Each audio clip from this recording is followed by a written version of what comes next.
Can terrorism ever be justified? Does loyalty to a cult leader excuse criminality? How do fiction writers get inside the mind of extremists? We explore the world of political assassins and fanatical sanyassins. We examine the two wonders, My Name is Revenge and Zorba the Buddha. I'm Jess Morgan and welcome to episode 1 of Behind the Wonders. Today we are filming on Gadigal land. Hello and welcome to Behind the Wonders, presented by Spineless Wonders and Echidna Audio, where we take you on a journey into the making of the books and audiobooks that we publish. My name is Jess Morgan, your host, and today at the studio I'm in the presence of two wonderful storytellers, Katerina Cosgrove and Kalagian. Thank you both for being here. It's truly an honour to speak with you. We invited Katerina and Ashley because, apart from being fantastic authors, Spineless Wonders published their novellas, Katerina's Zorba the Buddha and Ashley's My Name is Revenge, both under the crime fiction category. Before diving into the behind the scenes of writing, publishing and producing audiobooks, let's get an insight into their trajectories. Katerina Cosgrove has been a bookshop owner and university tutor. She's the author of The Glass Heart, Bonash Sky and the prize-winning novellas Intimate Distance and Zorba the Buddha. Kalagian is the author of Dark Mode, an internationally published psychological thriller. Her earlier books are How to Be Australian, a memoir, and My Name is Revenge, a collection of fiction and essays. Once again, thank you both for being here. To contextualise our audience, Zorba the Buddha tells the story of Guru Bhagwan Sri Rashneeshi and his followers, exploring their rise and fall at the Oregon Commune. My Name is Revenge delves into the history of the Justice Commandos of the Armenian genocide. Both novellas intrigued me so much that I took on further research of my own, learning things like Zorba, translated from Greek, means leaving each day with passion, which perfectly summarises Bhagwan's nature. Before reading, I knew little about the Armenian genocide, but when confronted with the actual human toll, it sparked deep emotions and understanding of the commandos' motivations.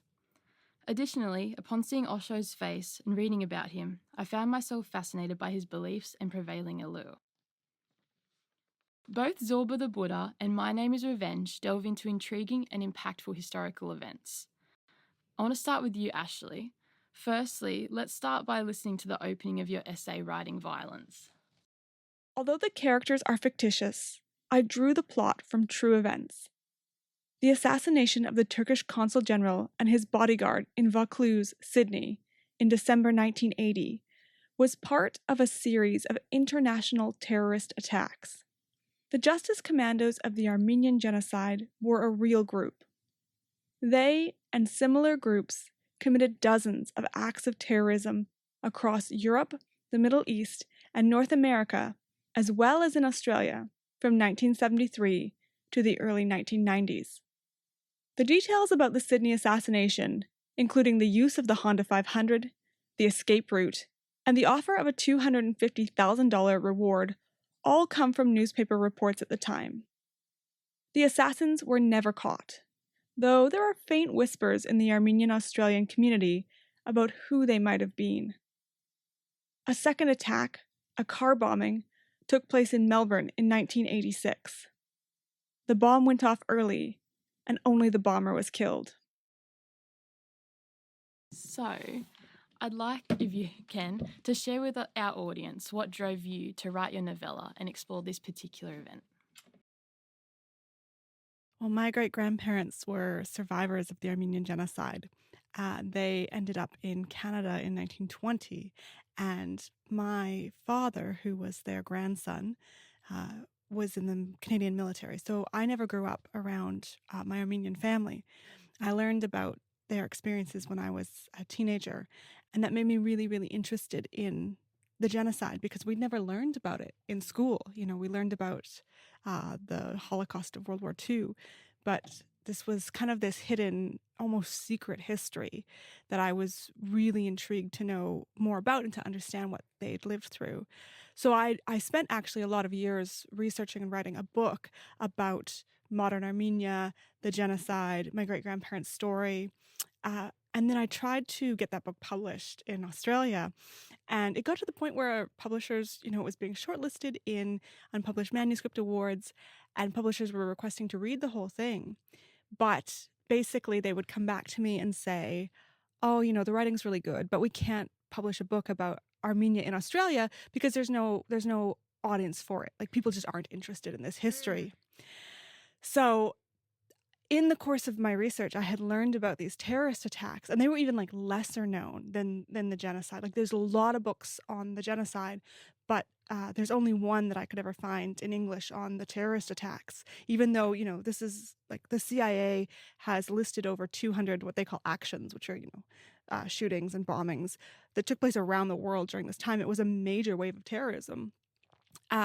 So when I discovered that one of these attacks had been in Sydney's eastern suburbs and it was still an unsolved crime, and in fact, since the book was published, there's now a $1 million reward for information about this attack, I realized, okay, this is my hook into the story.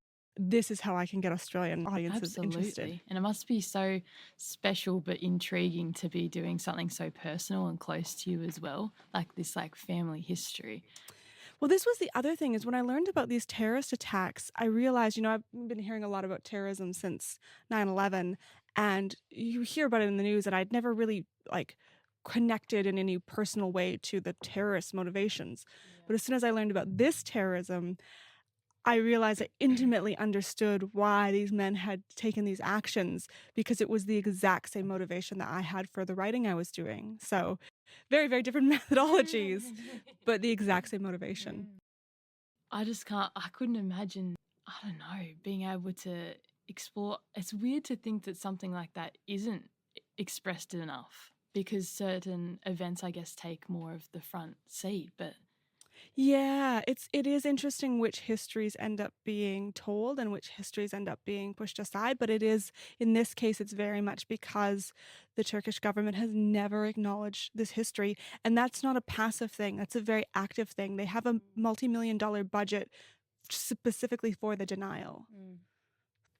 And they've assassinated journalists who've spoken about the genocide, as well as, put people in jail, publishers of articles. It's still ongoing in Turkey. Even the Nobel Prize winner Orhan Pamuk, when he used the phrase Armenian genocide in an interview in Switzerland, the government actually, because it's illegal to use that phrase in Turkey, the government actually charged him and put him on trial when he came back to Turkey. Yeah, it's very active, very vehement, and because Turkey has so much more geopolitical power than Armenia does, being a much larger nation, that's why this history is so unknown. that is amazing. And if Ashley or I, because I wrote a book called Bone Ash Sky about the Armenian genocide, if Ashley or I went to Turkey now, actually I'm a bit worried about actually going through customs. Because we'll probably be blacklisted, because when my book came out, the Turkish ambassador wrote an article in the Sydney Morning Herald lambasting me completely. Yeah, I got death threats. Really? Yes. I never got death threats. Got email death threats and letters sent to my house, which was very scary at the time. Yeah. Anyway, sorry, this is totally... No, that's really interesting. Beside the by. Exactly. Wow. This is exactly what we're talking about, though, which is this history is just still so Well, unknown. it's silencing anybody who attempts to look at it with a clear eye. That's just ridiculous. It's actually kind of incredible to have the two of us in the same room, because there are very few authors in Australia who have written about the Armenian I think we are probably the only two. Marcella Polaine. Oh, yes, she wrote a novel, didn't she? Yeah, and then Joan London's Gilgamesh. Oh, that's right, yes. And Les Murray actually wrote poetry about it. Who did? Les Murray? Yeah. But as far as I know, that's it. So... Yeah, so we could do another recording about the Armenian genocide. But I think we need to talk about another one. We do. Well, getting on to that, Katerina, what about you? A large framing device used in your novella is the use of letters. And I think it really stuck out to me. I thought it was so interesting, particularly the ending of the letters, the sign-offs, the way that the relationship changes and shifts throughout. I thought that was really, really clever. And I thought it was so interesting to see that play out throughout. So I have an excerpt to listen to from one of the first letters. Federal Correction Institution, Dublin, California, February 1986. Bhagwan, I cannot sleep. You told me once that if I ever left your side, you would haunt me in my dreams. I have no dreams at all now, yet you haunt me when I lay awake on this lumpy mattress, when I do my pitiful laundry, when I move a forkful of this food, like sour cat vomit, to my mouth. My mouth is hungry for forgiveness. It cries out at night, untouched by your fingers, by your grace. I loved you. I chose the devotional path, the way of bhakti yoga.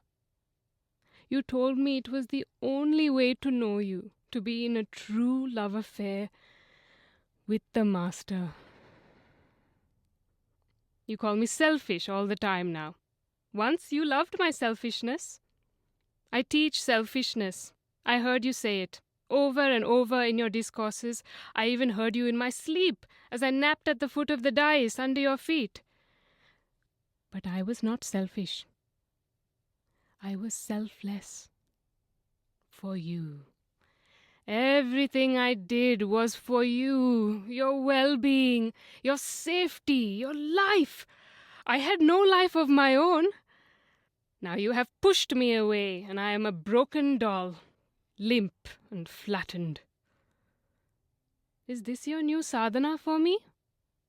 Is this the cruel device you're using now to break me utterly?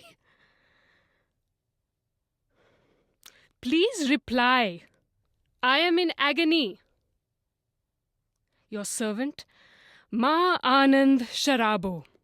So it's, first of all, the audio recording just adds a whole other layer, which we'll talk about later. But after hearing that, what kind of does it bring back? What inspired you to write Zorba the Buddha? And what kind of research did you undertake to bring this historical tale to life? So in 2017, my family and I left Sydney and went to Byron Bay to live. And we ended up in a place called Tayagara, which is about 15 minutes north of Byron. And we ended up opposite an Osho ashram, which is now a sort of conscious, intentional community. It's a wildlife corridor. It's a koala sanctuary. And at first when our landlord said, oh, there's an ashram opposite and it's some guy called Osho, I knew nothing. Actually, when I was a kid, I knew that they were called the Orange People because they wore those red robes. And I thought, oh, I'll just avoid those people, you know. But slowly, as we lived there, we got to know them. And I really got immersed in Osho's teachings. He wrote thousands of books. He has a very famous YouTube where he talks about all the permutations of the word fuck, which is completely hilarious.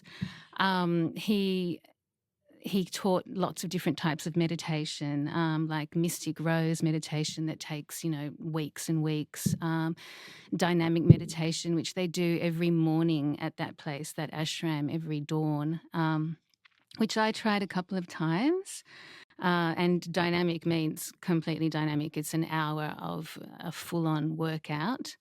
So, got to know those people, realised they were exactly the same as us, and just read everything I could get my hands on. And did a few interviews with former Sanyassins. So Sanyassin is a follower of Osho, and Sanyassin in Sanskrit means lay it all down. So those people still follow Osho's teachings, even though the whole debacle at Rashneeshi in Oregon happened. I didn't really set out to write something about Osho, but Osho permeated my whole life when I was there. in Byron for a year. Amazing. So let's talk a little bit about crime fiction. It's an overarching theme between the two of your works and the way that you've employed such interesting perspectives in both. So crime fiction is obviously a genre that captivates modern society through various media, and its popularity is only booming, really. It's just increasing across film, TV, news, like writing, novellas, everything, podcasts, literally everything. And it's something that everyone, once you get a spark of it, you just want to keep hearing more. So how did you manage to achieve the necessary distance to create compelling crime fiction stories but still preserving the historical accuracy of the events that you were portraying? Ashley, did you want to start? Yeah, I mean, I researched this history for 10 years. And I think at times it was hard to have distance, particularly when I was writing my original book, which was nonfiction, and when I was writing the essays, because there would be times where I would be researching the genocide and I would find pictures of kids at various orphanages, and there would be, little boys who looked exactly like my dad did at that age, and that was really hard. But then when I came to write the fiction, when I came to write My Name is Revenge as a novella, I think it was almost easier because the challenge really was, even though I understood the motivation very intimately, and that's why I chose to write from the terrorist point of view, this is a methodology, of course, that I would never choose. It's so far from my thinking. So to get into the headspace of men who would choose this kind of violence, that was really the challenge. And I did that by using a technique that's actually common in fiction, where the protagonist is the lesser violent character. So he has an older brother who he's very influenced by, who he looks up to, who he's been taught in his family to respect. And his brother is much more a man of violence, whereas our main character, Vrej, is someone who's more hesitant and who's more cautious. Absolutely. It's almost that the save the cat writing where you give those redeeming qualities. So I do have an excerpt from the opening of your novella then. We can hear the original perspective. On the 17th of December 1980, at 9:47 a.m., two men shot the Turkish consul-general to Sydney and his bodyguard near the consul's home in Vaucluse. The assassins aimed, fired, and vanished. Vrej was home the morning of 17th of December, across the harbour at 29 Whiting Street, Lane Cove, that quiet, leafy lower North Shore suburb. The lab's holiday shutdown meant he could sleep in, sticky with sweat, a single sheet tangled around his knees. Through the parted curtains, a laser blast of sun reached the edge of his pillow. The ceiling fan beat the heavy summer air. He woke to his mother shouting in Armenian. Oh, we want to hear more. It's a very good opening hook. Thank you. And what about for you, Katerina? So you're saying, how do I separate the research, the historical period from the immersion that is necessary to write something deeply? Yeah. I don't think I can. Yeah. I think that when I am writing something, I become those characters. It sounds like a real cliche, lots of writers say it. They're talking in your ear. They're telling you what to write. I feel as if that's what's happening to me. So when I was writing Zorba the Buddha, I became Osho. I became Shakti, a young Midwestern 18-year-old boy. I became Mukunda, a shipping heiress from Greece, a London Greek. I became Sharabo, the nemesis of Osho. So I don't think I'm very good at separating the writing self from the personal self when I'm writing. But after I write and it's finished and I pass it over to a publisher, as I was saying before, off camera, I separate myself from it completely. Yeah. I don't know if that's psychologically harmful or psychologically helpful to me, but once it's done for me. Yeah. It's as though somebody else wrote it. It's pretty cool. Both of your novellas provide a feeling of closeness to the events, like what we've just talked about, while still maintaining the essence of a gripping story. How did you balance your personal connection? So we've talked about your understanding of the events, but like your actual personal connection in your heart. How were you able to balance that with the storytelling process? Well, that's a great question. So I spent a lot of time researching the history, and I also interviewed a lot of people. So I interviewed about 140 people to write the original book that My Name Is Revenge came out of, and that the essays came out of. So I knew when I had done enough research, when I started interviewing people, and I could predict what they were going to say. They would start telling a story, and I would know the contours of the story because I had heard it from so many other people. So Armenia's like this big puzzle, like the diaspora, because of the genocide, people were pushed around the world. But even prior to that, there'd been such poverty that a lot of men had gone and sought work kind of around the world. And even prior to that, there had been the trade routes, so that there were Armenians in India. There was an Armenian community in India. It's still there to this day. Same with Malaysia. So there's this huge Armenian global story, and I had gotten to the point where I had heard stories from all parts of it. And then the writing, actually for me, is a very technical process. So it sounds like it might be quite different for you, but when I write, I have spreadsheets.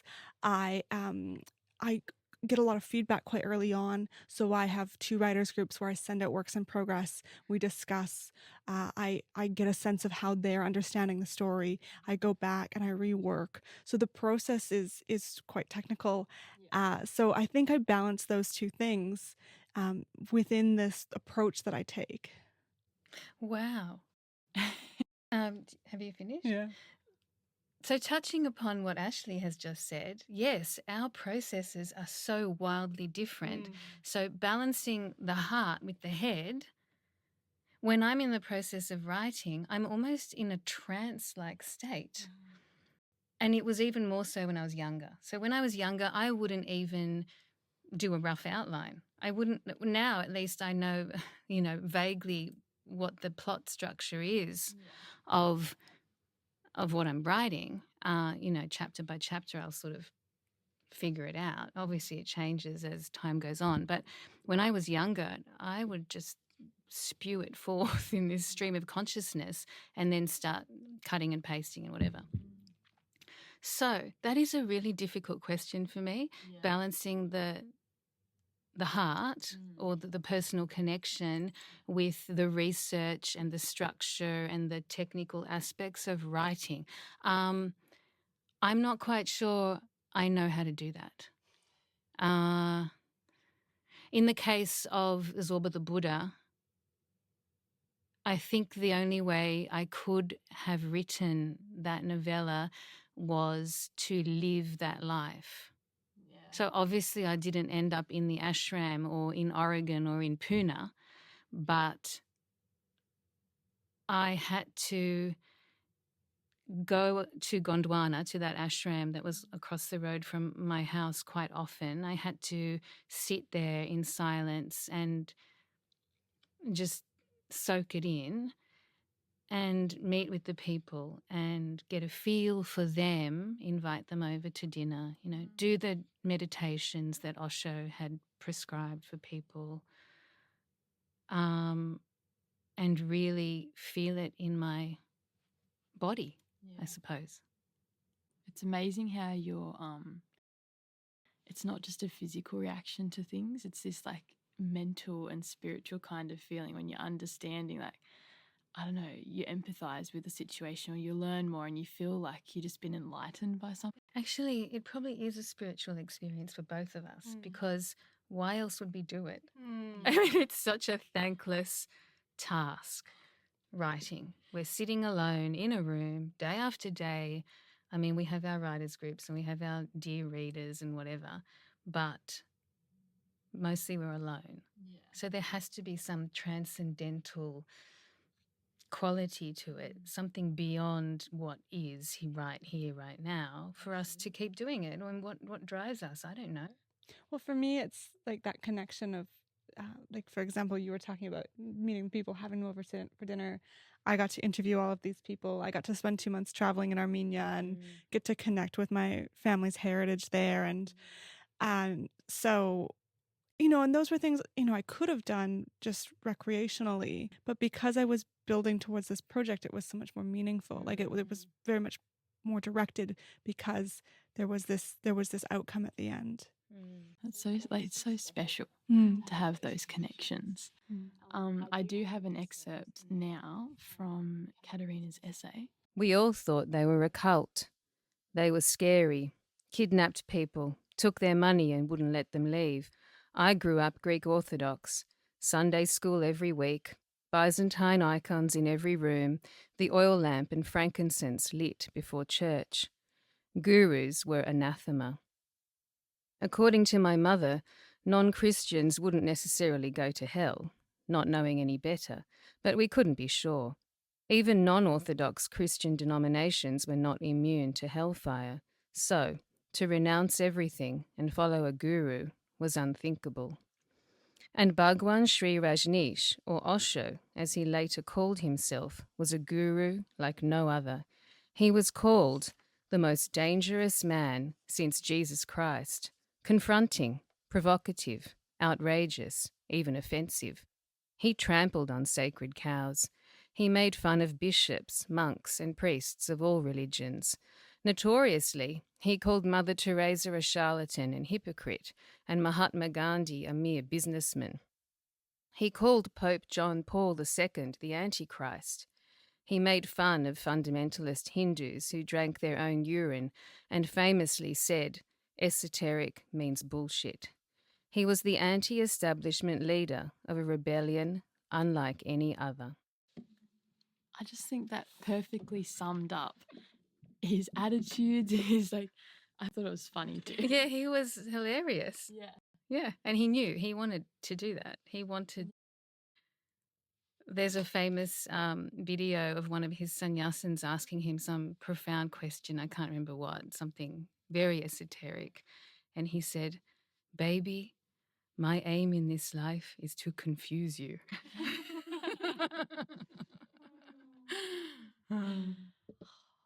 It's funny how humor can stick with you so strong. It's one of those things when something's just funny and it just hits, you really do hold on to it. We're going to talk a little bit now about your audiobook adaptations, because that's a large part of the production and I guess the combination between Spineless Wonders and Echidna Audio. So both novellas have been successfully adapted into audiobooks. As writers, we are always developing an internal voice and tone throughout the writing process, especially with both of yours. We've got characters, really deep and intrinsic character perspectives. How did it feel to hear your writing performed by someone else? And did the audio versions meet your expectations?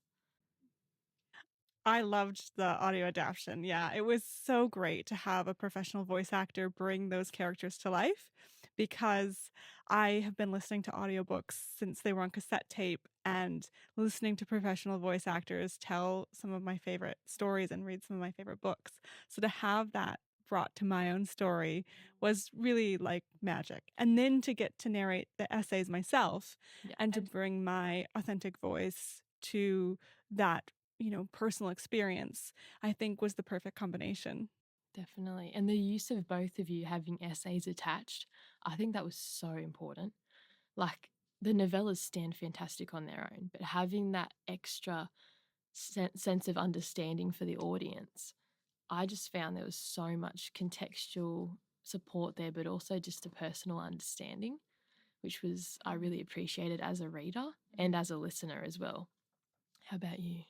I loved it. Yeah. I was actually blown away by how every single actor completely inhabited the character that they played, and I couldn't have imagined it any better.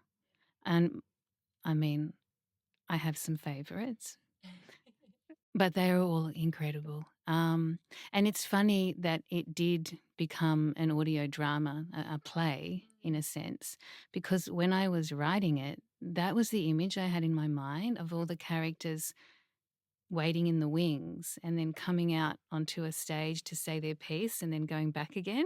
Yeah. So the audio drama embodied everything that I so wanted my words to become. And the words have so much more heft and weight when an actor says them rather than when I say them. And I was listening to it last night just to remember again.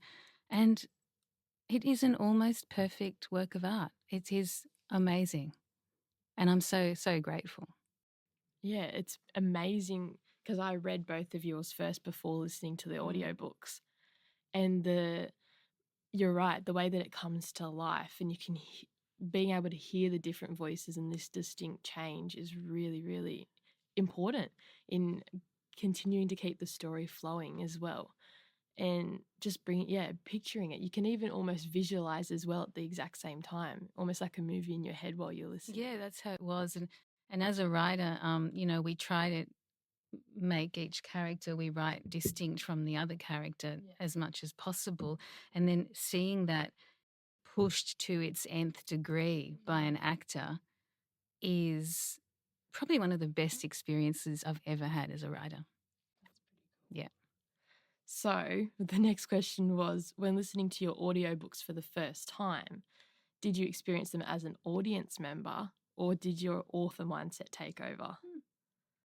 I actually felt like I was able to listen to it as a listener would, like, because when I read it on paper, that's still the same format that I would edit it in, right? Yeah. But when I'm listening to someone else perform it, then it's removed from me by that degree. So it was a wonderful way to experience it in a different way. And yeah, we don't often get that luxury.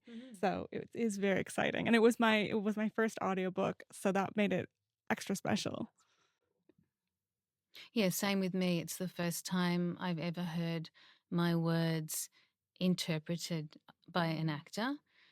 And it was just mind-bogglingly amazing. I did listen to it as if I was listening to it for the first time, as if I hadn't written it. So obviously going back to my sort of schizo way of writing. Sometimes I reread my work and it's as if I'm reading it for the first time. But this was even more intense for me. It must be a very vulnerable experience to hand over your work and have it interpreted. But then it must be a relief to know that you're feeling good about it in the end, like the end product has come out something that you are really proud of. Yeah, I think I have had experiences where my work has been read by someone else at an event or something, like a poem or whatever, I can't remember, years ago, and thinking, oh, I could have done it better myself. Yeah. But with this, I thought, no way could I have done it. This is incredible. Is that the same for you, Ashley? I think so, yes. There's something about a professional voice actor who can do a variety of characters, like that. Like I wish I could do that. I'd love to read my own audiobooks, but it's just not a skill that I have. No. So to hear that, and also particularly with Felix, who narrates My Name Is Revenge, he took such care in the accent and bringing the Armenian characters to life. I know the work that he put into that, so that made it. I was very, very happy with the outcome. He did a fantastic job, Yeah. and we do have a little excerpt from him in a minute. Excellent. But firstly, before we get into that, I want to talk about how obviously audiobooks involve a large amount of production. So, how involved were you in the audiobook creation process? Elizabeth Nabin was great. She was always available for me to talk to. She was constantly asking me about the nuances of character traits, like Ashley said, the pronunciation of certain words, the Sanskrit, the Greek. that I had in mine. She was so immersed in the story that she infected me with her great enthusiasm. So yeah, I felt as though I was, every step of the way, I was being informed and asked whether I was signing off on things too. So it wasn't just her going ahead and doing what she thought was right. Yeah. I read the essays for mine, and I couldn't believe, I'd always wanted to do that. I've been listening to audiobooks for years, and I always thought, oh, I'd love to narrate, a nonfiction that I write. And I could not believe how physically challenging it was. Like, that it took so much longer than I thought it would, that it was like physically incredibly draining. So it gave me a whole new respect for audiobook narrators, because it seems like it would just be easy to just sit and read a work out loud, but it is actually so challenging. So that was eye-opening for me. And then also getting to just talk to Felix and talk to the team that was working on it beforehand and discuss with them was really, really exciting. I was not there on the day that they recorded. I wish I could have been, but it turned out fabulously. So they fit that all into one day. I think so. Yeah. Wow. I think so. Yeah. Because I did the essays as well in one day. Yeah. That's really impressive. Yeah, and on Ashley's note with the essay, so I only had to read out one essay. Yeah. But I did it all in one, whatever they call it, one take. And you can hear in certain points where I'm like, and again, it gave me such respect for people who can do that and make it seem so effortless. Whereas I felt like I was like sort of trying to rush through it so that I wouldn't need to drink some water. Yeah. You think it like at lunch with your friends, you can talk for ages, but when it comes to like in your head while you're recording something. But we're pausing when we're in conversation, right, with this. Like we're pausing, but when you're trying, and there's a rhythm to narration, isn't there? And you're trying to keep that rhythm. It's almost like singing a song. That's a good analogy. Yeah. Because you can't, when you're singing the song, you can't just go and take a big gulp of air. And it's the same with the narration. Yeah. Well, we're actually going to hear a little audio from Felix talking about how he prepared for his character and his voice acting. Hi, my name is Felix Johnson. I'm the narrator for My Name is Revenge by Ashley Kalagian Blunt, and I'm here to share a couple of stories about my experience in recording this book.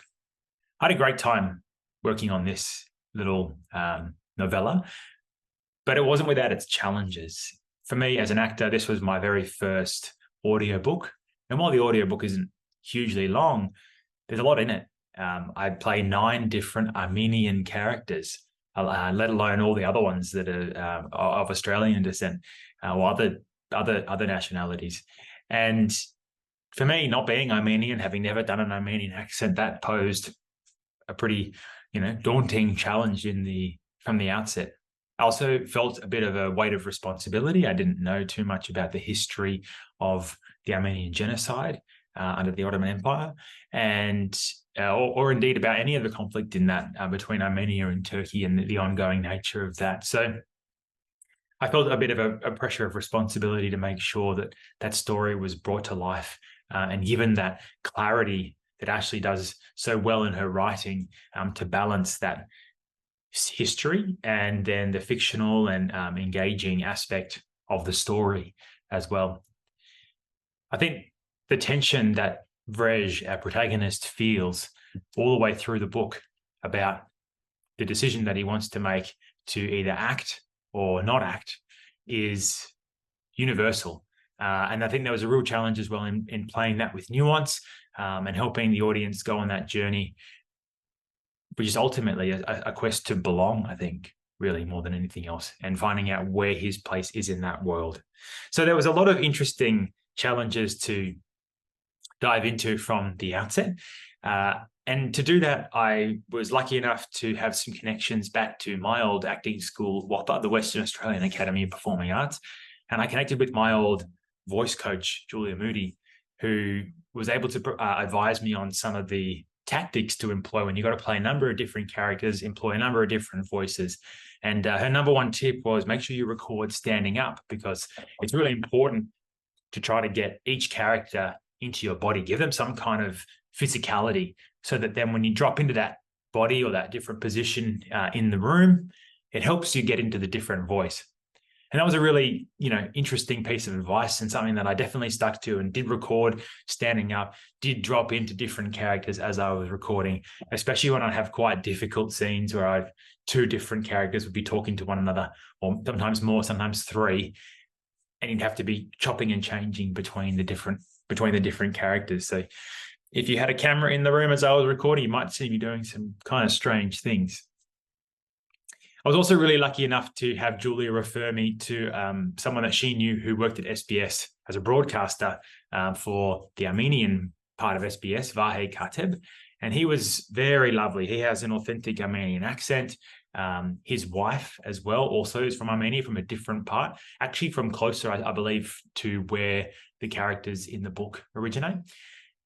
And he was so lovely. I gave him some accent samples. We have very strange little ways of getting into accents as actors. My personal one is to use what they call a vowel sound list. And it's full of weird sentences like, the fluent hewer moved the gruel to the stewer of lure prunes. It's all meant to emulate one single vowel sound as many times as possible. And by repeating that, hopefully you start to find how different accents might play into, might make that vowel sound happen. So I sent Vahe this string of very strange sentences, as well as some tricky Armenian words, some short samples, and both he and his wife were so generous in their time and sent me back a bunch of recordings, which enabled me to really hear the authentic Armenian accent, and then to try to bring some variety to that for all the different characters that I had to play. When we got to recording, I certainly underestimated the size of the book. I think it being my first audiobook, if I had my time again, probably would divide it up into two, mainly just because it's such a mouth workout to jump from different accents and play all these different characters and employ different pitches. It certainly was a challenge to get it done, and I think I probably was pretty inefficient towards the end, making a fair few mistakes. You will never hear those, of course. But I'm really proud of this book. I think it's a great story. It's incredibly compelling in the way that it weaves history and story and fiction. And I hope it'll be really entertaining for anyone who goes along and listens to it, while also allowing you to come away with some knowledge. It was my pleasure to record this book. I hope you enjoy it. Thanks very much. So that's just another, I guess, reflection on what you were both saying about the technical side. It's not just reading some words. There's so much more to it. And as you both mentioned that you've already had your essays, you both read out your essays. What was the motivation in including these essays? I think the nature of my novella was such that a lot of information was left out. The demands of, the dramatic structure meant that there was a lot of backstory that I didn't include. So I thought the essay was a good way to not only talk about my personal experience of Osho's teachings and my, Greek Orthodox background and the way that I was taught to be afraid of other forms of spirituality. But I also thought writing the essay clarified for me my motivations. Why was I drawn to that story in particular? Why was I drawn to it at that particular time of my life? And why did we end up opposite that ashram for a year in Byron? So teasing all of that out gave the novella more heft, I think. Definitely. Ashley?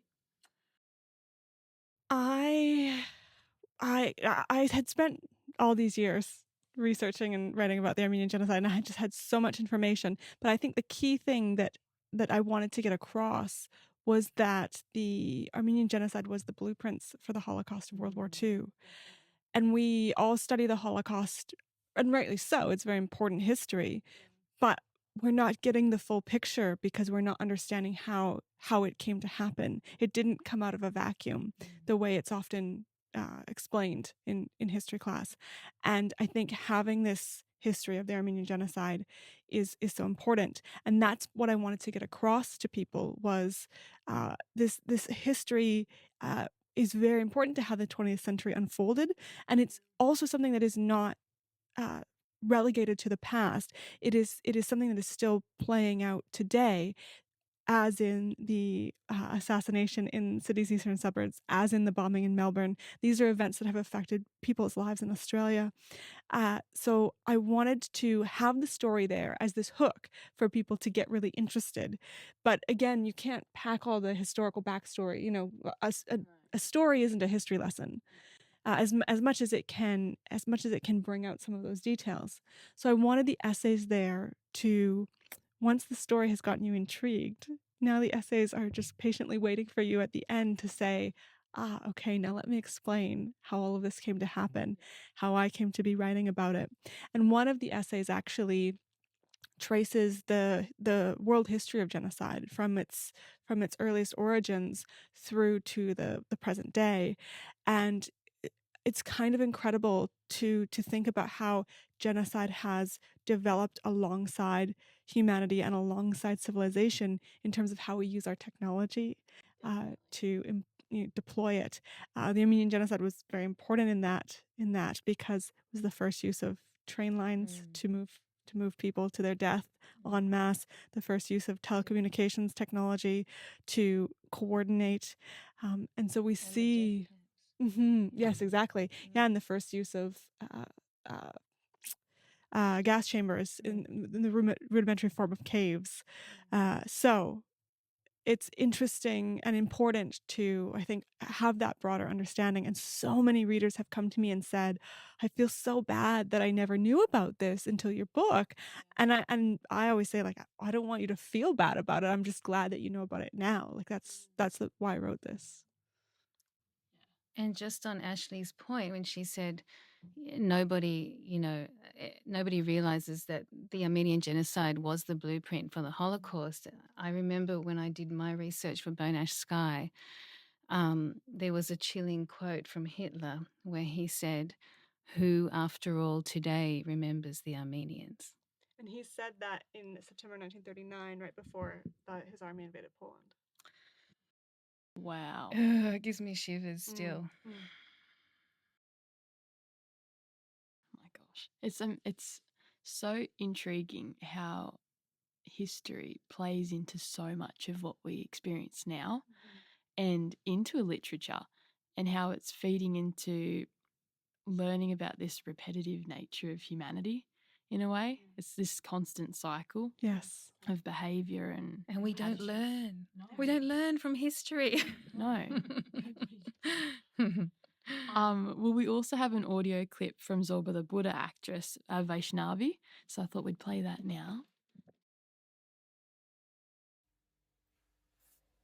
In Zorba the Buddha, Katerina Cosgrove has brought together 4 distinct voices living through the experience of Rajneeshpuram. I've found it such a compelling story because we viscerally experience what it's like to be magnetically attracted to a movement and its leader. Reading for Ma Anand Sharabo, I found it fascinating to give voice to an inner life of turmoil and emotion that the real Anand Sheela often concealed under a collected, steady, and sometimes fierce exterior. I think her experience there is really interesting because the use of the word magnetic is so exact to exactly what you were trying to portray, exactly what you did portray, that magnetism. And I think that even works for you too, Ashley, that magnetism to that family history and the desire to tell a story that deserves to be told is really, really powerful. And I'm very grateful that I got to learn from both of you through both reading and listening to your books. I just wanted to say a massive thank you for sharing your insights and experiences with me, for coming in today. It's been a fascinating opportunity to get a glimpse into the making of an audiobook, the writing of a novella, the utilization of knowledge and research in creating something that goes out into the world that other people and our audience get to experience. To our listeners, be sure to check out My Name is Revenge and Zorba the Buddha in audiobook format by Spineless Wonders and the Kidna Audio. This is Jess Morgan signing off, and we'll see you next time for more behind the scenes.